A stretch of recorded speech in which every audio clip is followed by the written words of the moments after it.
காலிலே விழமாட்டான், அவர் கண்ணீர் கடலிலே விழமாட்டான்.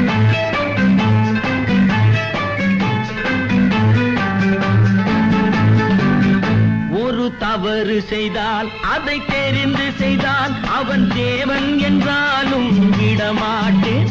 ஒரு தவறு செய்தால் அதை தெரிந்து செய்தால் அவன் தேவன் என்றாலும் விடமாட்டேன்.